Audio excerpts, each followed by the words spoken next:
മധ്യവയസ്കരായ സ്ത്രീകളിലെ അസ്ഥി സംബന്ധമായ ആരോഗ്യ പ്രശ്നങ്ങളും ആയുർവേദ പരിഹാരങ്ങളും ഡോക്ടർ ലക്ഷ്മി SR സംസാരിക്കുന്നു. 35 വയസ്സ് കഴിഞ്ഞ സ്ത്രീകളിൽ ശാരീരികവും മാനസികവുമായ പ്രശ്നങ്ങൾ വന്നു തുടങ്ങുന്നു. പ്രത്യേകിച്ചും അസ്ഥി സംബന്ധമായ പ്രശ്നങ്ങളാണ് കൂടുതൽ. 35 മുതൽ 65 വയസ്സ് പ്രായമുള്ള സ്ത്രീകൾ തങ്ങളുടെ അസ്ഥികളുടെ ആരോഗ്യത്തിനെ കുറിച്ച് കൂടുതൽ ശ്രദ്ധ ചെലുത്തേണ്ടിയിരിക്കുന്നു. 40കളുടെ മധ്യത്തിൽ ആരംഭിക്കുന്ന പെരിമെനോപോസ് സമയത്ത് ഈസ്ട്രജൻ ഹോർമോണിന്റെ അളവ് കുറയുന്നതനുസരിച്ച് അസ്ഥിധാതുക്കളുടെ നഷ്ടം വന്നു തുടങ്ങുന്നു. ഈസ്ട്രജൻ ഹോർമോണിന്റെ ഒരു പ്രധാന ഉപയോഗം എന്താണെന്ന് വെച്ചാൽ അസ്ഥിയുടെ കാൽഷ്യം നഷ്ടപ്പെടാതെ സൂക്ഷിക്കുക എന്നുള്ളതാണ്. ആർത്തവ വിരാമത്തിലേക്ക് പോകുമ്പോൾ ഈ ഹോർമോണുകളുടെ ഏറ്റക്കുറച്ചിലുകൾ അസ്ഥികളുടെ സാന്ദ്രത കുറയുന്നതിനും ദുർബലം ആകുന്നതിനും കാരണമാകും. ഇത് പല സ്ത്രീകളിലും അസ്ഥിയുടെ 20% വരെ നഷ്ടമാകാൻ കാരണമാകുന്നു. ക്രമേണ ഈ നഷ്ടത്തിന്റെ ഫലമായി ഓസ്റ്റിയോപോരോസിസ്, ഓസ്റ്റിയോപീനിയ എന്നിവ ഉണ്ടാകുന്നു. 60 വയസ്സിൽ മുകളിൽ ഉള്ള ഏകദേശം 10 സ്ത്രീകളിൽ ഒരാൾക്ക് ഓസ്റ്റിയോപോരോസിസ് ഉണ്ടെന്ന് ഗവേഷണം സൂചിപ്പിക്കുന്നു. അസ്ഥിധാതുക്കളുടെ ക്ഷയലക്ഷണങ്ങൾ എങ്ങനെ തിരിച്ചറിയാം? മുടികൊഴിച്ചിൽ, നഖം പൊട്ടിപ്പോകൽ, പല്ലുകൾ പൊട്ടിപ്പോകൽ, അതിയായ ക്ഷീണം, സന്ധികളുടെ അയവ്, അതിയായ അസ്ഥിവേദന, വരണ്ട ചർമ്മം, പേശി ബലഹീനത, ഉയരം കുറയുക, വിഷാദം എന്നിവയാണ്. ചിലപ്പോൾ ഒരു ലക്ഷണവും നിങ്ങൾക്ക് കാണാൻ കഴിഞ്ഞേക്കില്ല. എന്നാൽ ചെറിയ വീഴ്ച ഉണ്ടായാൽ നിങ്ങൾക്ക് എളുപ്പത്തിൽ അസ്ഥി ഒടിയാൻ സാധ്യത ഉണ്ടാകും. അസ്ഥിരോഗ നിർണയം. അസ്ഥിരോഗം നിർണയിക്കാൻ ഒരുപാട് ഘടകങ്ങൾ ഉണ്ട്. പൂർണ്ണ രക്തപരിശോധന അഥവാ CBC, തൈറോയിഡ് ഫംഗ്ഷൻ പരിശോധന, രക്തത്തിലെ കാൽഷ്യം, വൈറ്റമിൻ D, ഹോർമോണിന്റെ അളവ് എന്നിവ അസ്ഥികളുടെ ആരോഗ്യത്തിനെ നിർണയിക്കാൻ സഹായിക്കുന്നു. അസ്ഥിയുടെ സാന്ദ്രത പരിശോധിക്കാൻ സാധാരണമായും ഡെക്സാ സ്കാൻ ഉപയോഗിക്കാറുണ്ട്. ഇത് വിവിധ ഭാഗങ്ങളിലെ അസ്ഥിധാതു സാന്ദ്രത വിലയിരുത്തുന്നു. ഡെക്സയ്ക്ക് പുറമെ പതിവ് എക്സ്റേയിൽ വ്യക്തമാകാത്ത കശേരുക്കളുടെ ഒടിവുകൾ തിരിച്ചറിയാൻ VFA അഥവാ വെർട്ടിബ്രൽ ഫ്രാക്ചർ അസസ്മെന്റ് നടത്താം. ഇമേജിംഗ് പഠനങ്ങളായ എക്സ്റേ, CT സ്കാൻ അല്ലെങ്കിൽ MRI പോലുള്ള നൂതന സാങ്കേതിക വിദ്യകൾ ഉപയോഗിക്കാം. പ്രതിവിധി എന്തൊക്കെയാണ്?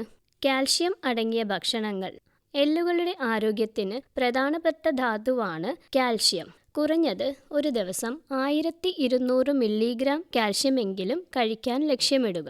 ഇതിനായി കൊഴുപ്പ് കുറഞ്ഞ പാൽ, തൈര്, ചീസ് തുടങ്ങിയ പാലുൽപ്പന്നങ്ങൾ, ഇലക്കറികൾ ഡയറ്റിൽ ഉൾപ്പെടുത്താം. വൈറ്റമിൻ D അടങ്ങിയ ഭക്ഷണം ആയ മത്തി, സാൽമോൺ മീനുകൾ, മുട്ട, ധാന്യങ്ങൾ, ഓറഞ്ച് ജ്യൂസ് തുടങ്ങിയവ ഉപയോഗിക്കുക. വൈറ്റമിൻ D കാൽഷ്യം ആഗിരണം ചെയ്യുന്നതിനും അസ്ഥിധാതുവൽക്കരണത്തിനും സഹായിക്കുന്നു.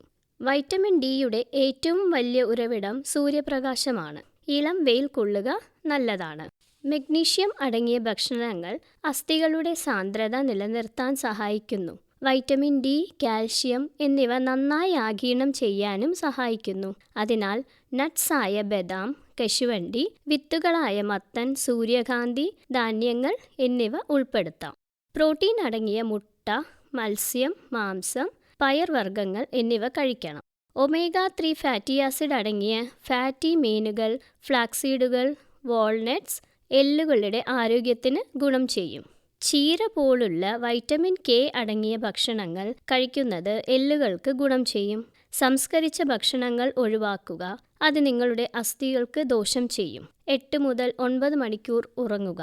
ചായ, കാപ്പി, മദ്യം എന്നിവയുടെ ഉപയോഗം കുറയ്ക്കുക.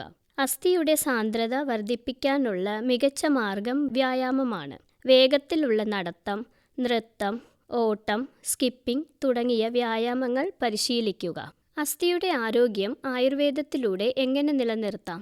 അസ്ഥികളുടെ ആരോഗ്യം കൂടാനും സാന്ദ്രത മെച്ചപ്പെടുത്താനും ഒടിവുകൾ ഉണ്ടാകാനുള്ള സാധ്യത കുറയ്ക്കാനും ആയുർവേദത്തിലൂടെ കഴിയും. ആയുർവേദം 5000 വർഷത്തിലേറെ പഴക്കമുള്ള ഒരു പാരമ്പര്യ ചികിത്സാ രീതിയാണ്. അസ്ഥി ആരോഗ്യത്തിനുള്ള ഏറ്റവും പ്രധാനപ്പെട്ട ആയുർവേദ നുണങ്ങ് സമീകൃത ആഹാരം കഴിക്കുക എന്നതാണ്. അതിൽ ഹെർബൽ സപ്ലിമെന്റുകളുടെ ഉപയോഗവും ഉൾപ്പെടും. അസ്ഥികളെ ശക്തിപ്പെടുത്താൻ സഹായിക്കുന്ന ചില ഔഷധങ്ങൾ ഇവയെല്ലാമാണ്. അശ്വഗന്ധം.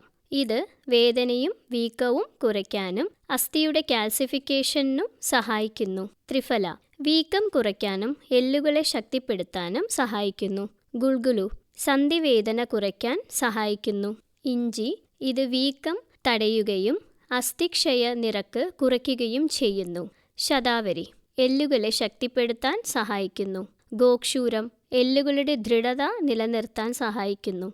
ഇവയ്ക്ക് പുറമെ ജടാമാംസി, അർജുന, എഷ്ടിമധു എന്നീ ഔഷധങ്ങളും ഉപയോഗിക്കാറുണ്ട്. പൊടികളായോ കഷായങ്ങളായോ വിവിധ രൂപങ്ങളായി ഈ ഔഷധങ്ങൾ കഴിക്കുന്നത് ഗുണം ചെയ്യും. അഭ്യംഗം അഥവാ എണ്ണ പുരട്ടിയുള്ള മസാജ്.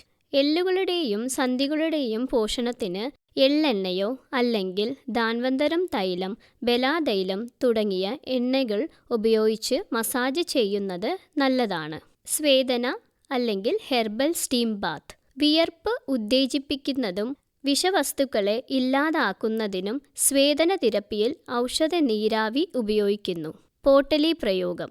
ശക്തമായ അസ്ഥികൾക്ക് ഫലപ്രദമായ മറ്റൊരു ആയുർവേദ ചികിത്സയാണ് പോട്ടലി പ്രയോഗം. ആയുർവേദത്തിൽ വിവിധ തര പോട്ടലികൾ കുറിച്ച് വിശദീകരിച്ചിട്ടുണ്ട്. അസ്ഥികളുടെയും പേശികളുടെയും ആരോഗ്യത്തിനായി പോട്ടലി മിക്കപ്പോഴും മാംസം കൊണ്ടാണ് ഉണ്ടാക്കുന്നത്. ഞവര അരിയുടെ പോട്ടലിയും നിർദ്ദേശിക്കപ്പെടുന്നു. മാനസിക വിശ്രമത്തിനായി ധ്യാനവും പ്രാണായാമവും പരിശീലിക്കാം. യോഗാസനങ്ങളായ വൃക്ഷാസനം, അധോമുഖാസനം, ഭദ്രാസനം, ശലഭാസനം എന്നിവ പരിശീലിക്കാം. പഞ്ചകർമ്മ ചികിത്സ.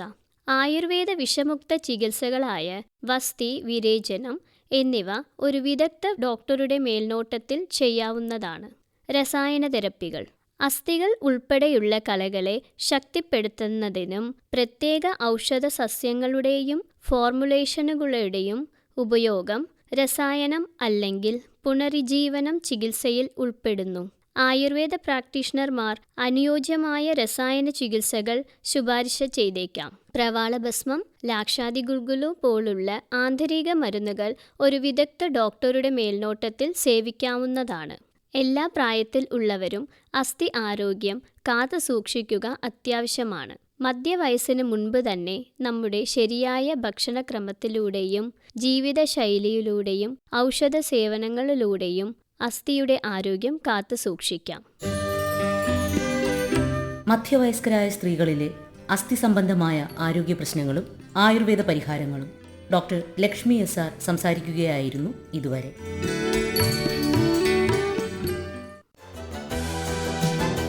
ഈഡിസ് ഈജിപ്തി കൊതുകുകൾ പരത്തുന്ന ഡെങ്കു വൈറസ് മൂലമുണ്ടാകുന്ന രോഗമാണ് ഡെങ്കിപ്പനി. മുതിർന്നവരെയും കുട്ടികളെയും ഒരുപോലെ ബാധിക്കുന്ന രോഗമാണ് ഡെങ്കിപ്പനി. ഡെങ്കിപ്പനിയുടെ ലക്ഷണങ്ങൾ സാധാരണ വൈറൽ പനിയിൽ നിന്ന് വ്യത്യസ്തമല്ലാത്തതിനാൽ പലപ്പോഴും ഡെങ്കിപ്പനി തിരിച്ചറിയാൻ വൈകുന്നു. പെട്ടെന്നുള്ള കനത്ത പനിയാണ് തുടക്കം. ആരംഭത്തിൽ തലവേദന, പേശിവേദന, വിശപ്പില്ലായ്മ, മനം പുരട്ടൽ, ഛർദി, ക്ഷീണം, തൊണ്ടവേദന, ചെറിയ ചുമ തുടങ്ങിയ ലക്ഷണങ്ങൾ പ്രത്യക്ഷപ്പെടുന്നു. ഈ രോഗലക്ഷണങ്ങളെല്ലാം തന്നെ സാധാരണ പനിയോട് സാമ്യമുള്ളവയാണ്. അതിശക്തമായ നടുവേദന, കണ്ണിനു പിറകിൽ വേദന എന്നിവ ഡെങ്കിപ്പനിയുടെ പ്രത്യേകതയാണ്. 4-5 ദിവസത്തിനുള്ളിൽ ദേഹത്ത് അങ്ങിങ്ങായി ചുവന്ന തിണർത്ത പാടുകൾ കാണാൻ സാധ്യതയുണ്ട്. രോഗം ഗുരുതരമാകാതെ ശ്രദ്ധിക്കണം. രക്തത്തിലെ പ്ലേറ്റ്ലെറ്റുകളുടെ അളവ് പെട്ടെന്ന് കുറഞ്ഞ് മരണത്തിലേക്ക് നീങ്ങും എന്നതാണ് ഡെങ്കിപ്പനിയുടെ ഏറ്റവും വലിയ പ്രത്യേകത. അതിനാൽ ആരംഭത്തിൽ തന്നെ ഡെങ്കിപ്പനിയാണെന്ന് കണ്ടുപിടിച്ച് അടിയന്തര വൈദ്യസഹായം ലഭ്യമാക്കേണ്ടതാണ്.